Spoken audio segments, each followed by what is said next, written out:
Hola, muy buenas. Vosotros nos lo pedís y nosotros lo traemos. En concreto, Anisterkin nos pidió en un vídeo que investigásemos y hablásemos sobre el sistema electoral suizo. La verdad es que no tenía ni idea de lo complejo que era. Lo único que sabía es que en Suiza, pues eso de los referéndums y de la participación directa está a la orden del día. Pero realmente hay mucho que explicar. Así que sin más, comenzamos.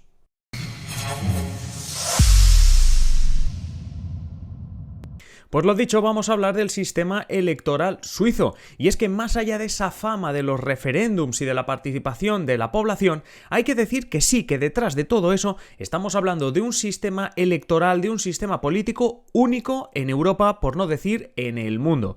En concreto lo llaman una democracia semidirecta y lo vamos a entender como siempre en estos vídeos, que empezamos con nuestra simplificación simplificada. Y es que es una democracia semidirecta porque hay tanto participación de la democracia representativa, ya sabéis, la normal, la de toda la vida, porque hay una asamblea, unos parlamentos en los que unos políticos representan a los ciudadanos, hasta aquí más o menos lo que todos conocemos, y hay una parte de democracia directa, que es exactamente eso por lo que se conoce o por lo que tiene más fama Suiza, que es los mecanismos que tienen para llevar buena parte de las leyes, y eso es lo que acabaremos viendo al final del vídeo, buena parte de las leyes a posibilidad de que haya referéndum. Y además de esta democracia representativa y esta democracia directa, que ahora os explico cómo se conjuga, también hay que hablar de Suiza, de la Confederación Suiza en concreto, como un estado federal, donde tenemos los cantones y cada uno de ellos tienen un poder muy alto y veremos también cómo se comporta. Así que en este vídeo vamos a saber mucho sobre cómo funciona la democracia en Suiza y sobre todo cómo funcionan las elecciones y por supuesto esos referéndums, esa participación directa por parte de los ciudadanos. Vamos a empezar hablando, eso sí, de Suiza como tal. Suiza, oficialmente Confederación Suiza, está formada por 23 cantones, aquí nos falta una N, por 23 cantones. Y la división de poder en Suiza es fuerte, no solo en cuanto a poder legislativo, ejecutivo y judicial, sino también en favor de los cantones, es decir, los cantones, los estados federales, lo que en Alemania serían los Land, lo que en Estados Unidos y México hablaríamos de estados. En España hablaremos de comunidades autónomas, bueno, pues allí los cantones tienen un verdadero sistema federal que, ojo, cuidado porque esa división de poder entre el Estado federal y los cantones va casi en favor de los cantones porque tienen derecho a veto. Es decir, cuando hay una ley, se está debatiendo un cambio en la Constitución, etcétera, por el cual puede haber un cambio en la división de poderes, los cantones tienen derecho a veto y decir que no, que ese cambio no les interesa. Esto que estáis viendo en pantalla es es directamente del gobierno suizo, que hizo incluso algunos documentos que hemos estado consultando sobre cómo funciona precisamente la política en Suiza. Y como veis, las distribuciones de competencias, vale que a medida que bajamos de categoría y nos vamos a competencias municipales, hay menos competencias, pero si os fijáis, desde los cantones se controlan, bueno, casi en las comunidades autónomas españolas también pasa, la cultura, la salud pública e incluso la policía, es decir, tenemos, y la educación obviamente, tenemos impuestos propios, tenemos muchas cosas en los cantones que nos permiten hablar de eso, de un sistema bastante colaborativo entre los diferentes cantones, hay cooperación, hay solidaridad y sobre todo que tienen mucha voz. Los cantones tienen voz también a nivel nacional, es decir, a nivel federal, a través de lo que se llama el Consejo de los Estados, que es como su Senado. Es decir, el Consejo de los Estados es un senado donde cada cantón elige a 2 representantes, obviamente lo eligen los ciudadanos, pero ya me entendéis, cada cantón elige dos representantes y tiene las mismas competencias. Ese senado, que allí lo llaman Consejo de los Estados, tiene las mismas competencias que el Consejo Nacional, que sería algo así como el Congreso. Por tanto, ya estamos viendo que Suiza es bicameral, como España, tiene un Congreso, tiene un Senado, allí lo llaman de forma diferente, pero bueno, tiene un Congreso, tiene un Senado, y tienen exactamente las mismas competencias. En cuanto a elecciones, pues las elecciones más básicas, así rápido que podemos ver, de nivel federal hacia abajo, elecciones al Consejo Nacional, que son 200 miembros, es decir, el Congreso, ¿vale? Son 200 diputados en el Congreso suizo. También tenemos ese Senado suizo, ¿no? El Consejo de los Estados, que son son 46 miembros. Como pasa en España, coincidiremos en algunas ocasiones las fechas entre las elecciones al Congreso y al Senado, ¿no? Pues allí al Consejo Nacional y al Consejo de los Estados es lo que se llama elecciones federales, así que nos las encontraremos juntas. Si bajamos un grado, un escalón, nos vamos a nuestro cantón, aquel cantón donde estemos, y tenemos elecciones cantonales al Gran Consejo. ¿Qué es el Gran Consejo? El Parlamento de cada uno de los cantones. Y por supuesto también hay elecciones municipales o comunales, es decir, obviamente pues para elegir al alcalde, elegir los gobiernos locales. Por cierto, un apunte muy importante que hay que hacer y que lo pongo aquí como apunte, y es que los políticos en Suiza, incluso a nivel federal, son políticos, o muchos de ellos son políticos a tiempo parcial, son políticos que tienen una profesión que antes de dedicarse a la política o ser los representantes de tal partido, tenían una profesión y obviamente esa profesión la mantienen. No hay un sueldo específico para los políticos, sino que lo que cobran son dietas por todo lo que vayan a hacer ese mes, en su cargo de pues diputado o pues en el gobierno, etcétera, etcétera. Es decir, que los diputados, en este caso que estamos viendo de las diferentes elecciones, sí que cobran algo, pero no cobran un sueldo, sino unas dietas por cada una de esas horas o de eso, de todo aquello, de esos viajes, etcétera, que tienen que hacer en función del cargo que ostentan, aunque el cargo sea un simple diputado alguien de un gobierno regional. Para entendernos he sacado este gráfico así medianamente cutre, pero que nos enseña un poco cómo funcionan estas elecciones. Es un sistema parlamentario. Ya sabéis que los sistemas democráticos se pueden dividir en presidencialistas, tipo el norteamericano, porque se elige a un presidente, es decir, en Estados Unidos, elecciones presidenciales, se elige a un presidente que tiene el poder por encima del poder legislativo. Tenemos los sistemas parlamentarios, como por ejemplo el español o el suizo, donde los ciudadanos no elegimos directamente al presidente del gobierno. En Estados Unidos sí, hay una de las elecciones, las presidenciales, que se elige directamente al jefe de Estado. Nosotros no tenemos esa elección y pasamos ¿a qué? A elegir un parlamento, y ese parlamento elige al gobierno. Bueno, pues algo parecido es lo que pasa en Suiza. Los ciudadanos votan una asamblea federal, que es la suma de Congreso y Senado, de Consejo Nacional y Consejo de los Estados, y es este poder legislativo, es esta asamblea la que elige, por un lado, los tribunales federales y por el otro, el Consejo Federal. Por cierto, a todo esto no hemos comentado que además de la división de poderes normal de Ejecutivo, Legislativo, Judicial, el equilibrio de poderes entre los cantones y el Estado federal también es un sistema, el suizo, muy respetuoso con las diferentes tradiciones. Es decir, sabemos que hay diferentes zonas en Suiza, una francófona, una germanófoba, una germanófona, perdón, no foba, una más italiana, etcétera, etcétera. Es decir, y los diferentes tribunales, por ejemplo, y la presencia de consejeros dentro del Consejo Federal, es decir, de los ministros dentro del gobierno suizo, etcétera, respeta siempre la representatividad de las diferentes zonas. La zona francesa, la zona italiana, la zona alemana, siempre ha de quedar bien representada en cada uno de estos organismos, sobre todo los más importantes, los diferentes tribunales federales, en la parte del Ejecutivo, etcétera, etcétera. Esto también como apunte que no lo habíamos puesto. Hablemos de elecciones. Vamos a sacar los resultados así rápido de Wikipedia para ver Consejo Nacional y Consejo de Estados. Lo que estáis viendo es a la izquierda, estáis viendo los resultados al Parlamento, es decir, al Congreso, al Consejo Nacional, y a la derecha al Consejo de los Estados. Como veis, simplemente lo pongo para que nos hagamos un poquito con los nombres de los partidos. Las últimas elecciones federales fueron en 2019 y aquí tenemos un poquito los principales partidos. En el Consejo Nacional, pues el Partido Popular Suizo y el Partido Socialista Suizo.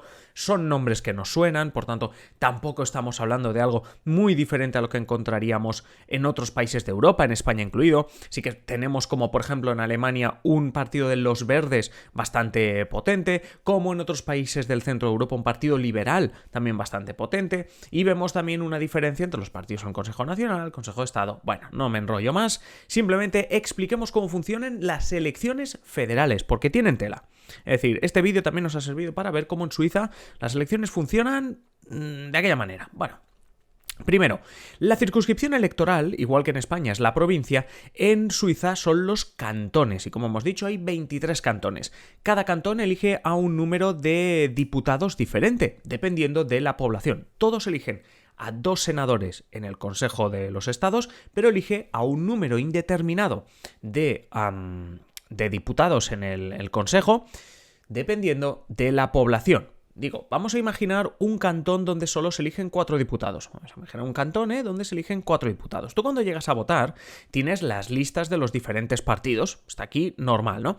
Pero no son listas cerradas como en España. Tú con la lista del PP o la del PSOE, tú no puedes ponerte a tachar nombres ni a escribir nombres, ¿verdad? Cuando hablamos de la lista al Congreso, tú no te puedes poner ahí con el boli ni a tachar ni nada porque sería un voto nulo. Bueno, pues en las listas, en los partidos de Suiza, sí puedes hacerlo. La votación más sencilla para empezar sería votar a la lista, coger la lista del partido A, que lleva 4 nombres, porque recordemos, solo elegimos a 4 diputados, entonces el partido A tiene 4 nombres y tú no te complicas, coges esa lista que ya tiene 4 nombres, la metes en un sobre y pues votas, ¿vale? Que sería algo así, has cogido la papeleta del partido A y tiene nombres de 4 personas que pertenecen al partido A. De esta manera lo que estás haciendo es dándole 4 votos al partido A y votando y dándole un voto a cada uno de estos candidatos. Y vosotros diréis, ¿qué lío me estás contando? Yo os lo explico. Cuando al final de la noche se acabe, bueno, pues de dirimir cuántos diputados se lleva cada partido, repito, cuántos diputados se lleva cada partido, eso es lo primero que se va a dirimir. Lo primero que cuentan son los votos que estáis viendo en rojo, ¿no? ¿Cuántos votos se lleva el partido?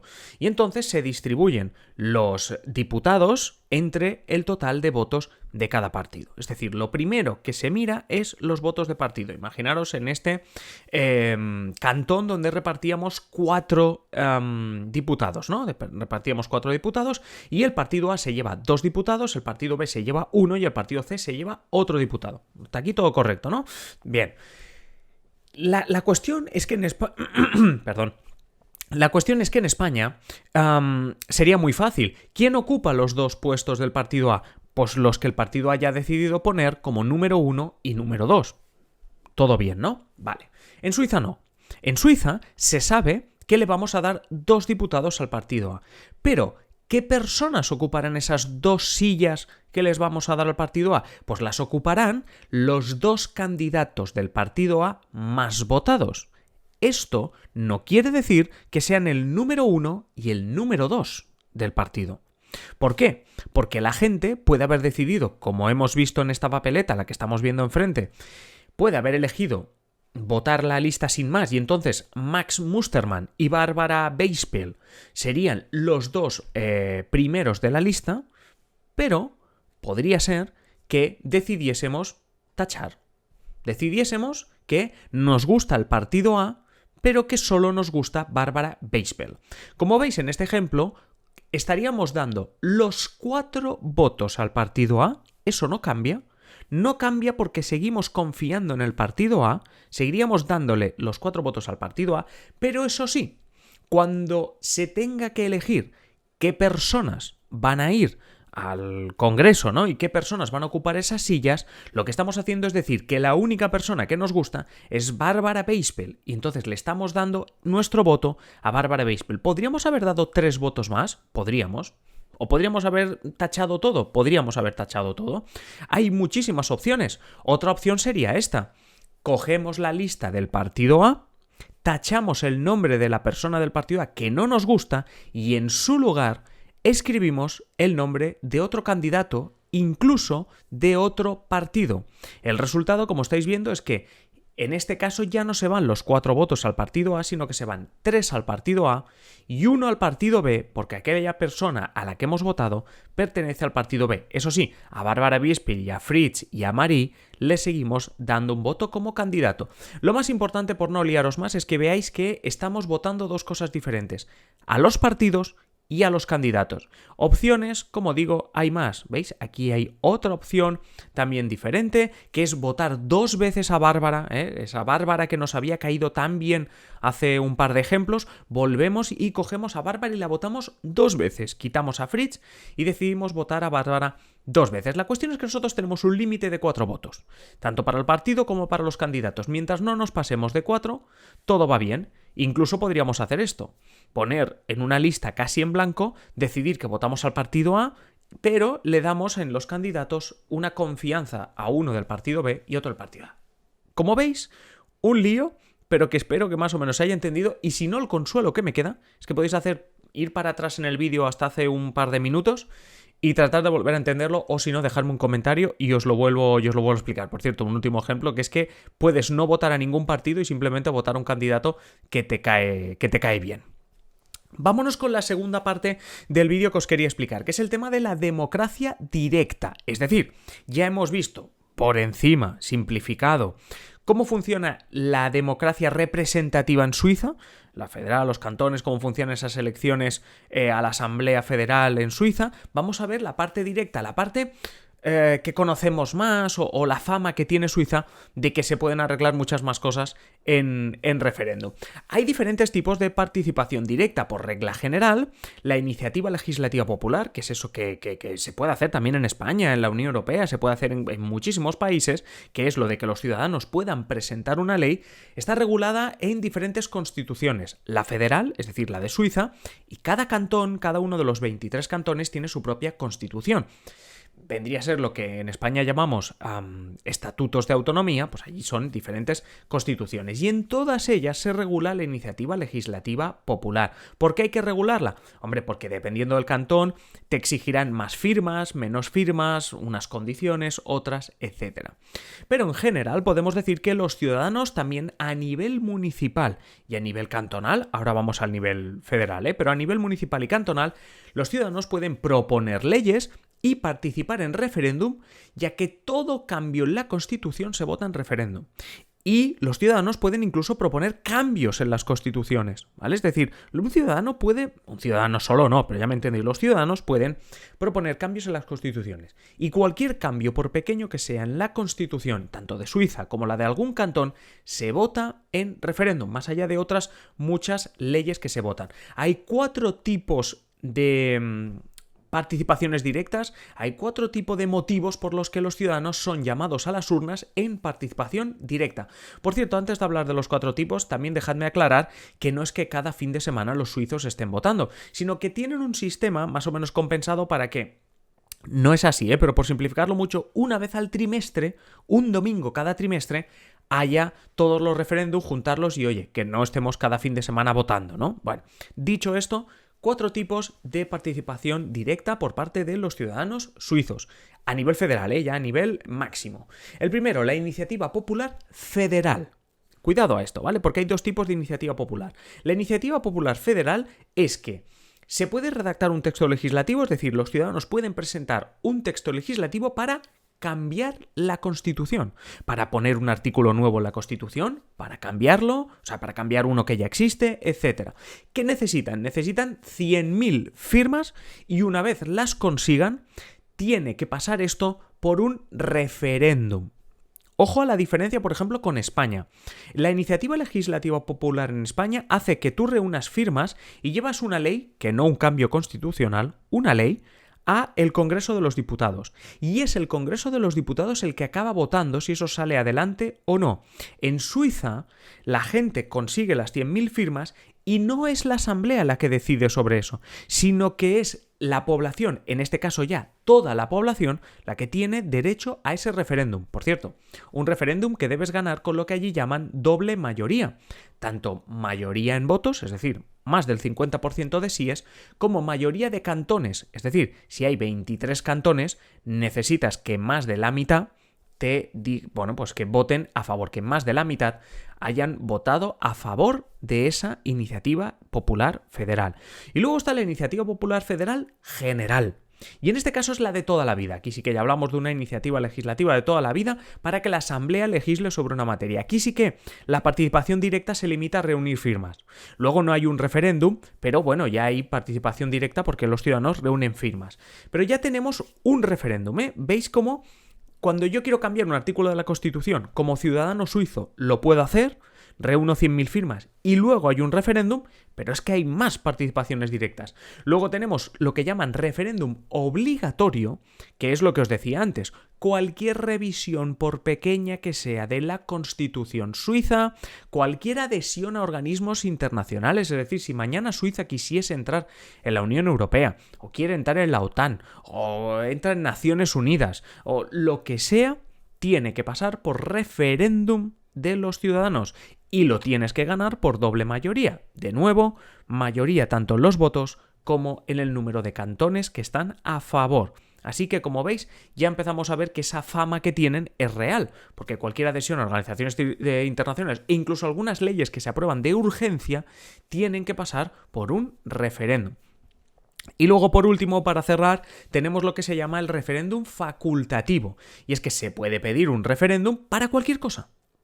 Los ciudadanos suizos pueden pedir un referéndum para cualquier ley que haya salido del Parlamento. Eso sí, tienen 100 días para que 50.000 ciudadanos o 8 cantones, 50.000 ciudadanos presenten las firmas, o 8 cantones se junten, se unan y pidan ese referéndum. Pero como veis, pueden pedir un referéndum, puede haber un referéndum por cualquier ley que pueda haber sido polémica, etcétera, etcétera. Así que, como veis, por resumirlo un poquito, tenemos que este sistema electoral suizo, que de verdad os agradezco la petición de haberlo estudiado, porque es muy curioso y obviamente esto es una simplificación, nos hemos dejado muchísimas cosas en el tintero, pero como veis, por resumirlo un poco, tenemos dos patas de un sistema único, porque os he dicho que es único porque es una democracia semidirecta.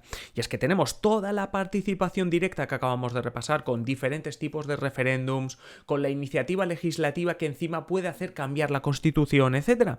Y luego, un sistema representativo que diréis, bueno, el de toda la vida, sí, pero complejo, porque ya habéis visto que a la hora de votar necesitas llevarte un boli y mucha paciencia para acabar de entender todas las opciones que tienes en los votos. Nada más, espero haber aclarado muchas dudas sobre esto. Muchísimas gracias por pedirnos este tipo de temas. Ya sabéis que si me he atrevido con el sistema electoral suizo, yo creo que ya me atrevo casi con cualquier cosa. Así que utilizad la caja de comentarios, 1, para deciros qué os parece el sistema político electoral suizo, 2, para pedir nuevos temas y sobre todo no olvidéis suscribiros, no olvidéis darle a la campanita para que os avise de nuestros nuevos vídeos y si queréis y si podéis, haceros mecenas. En la descripción de este vídeo veréis el enlace a patreon.com/simplepolítica. Si os hacéis mecenas tendréis el avance de todos los vídeos, de todos los podcasts, tendréis contenido en exclusiva cada semana y muchas otras ventajas, así que ¿qué esperáis? Nada, por muy poquito os podéis hacer mecenas de este canal y permitirnos además que nosotros sigamos creando este tipo de contenido. Nada más, un saludo, nos vemos en el siguiente vídeo, adiós.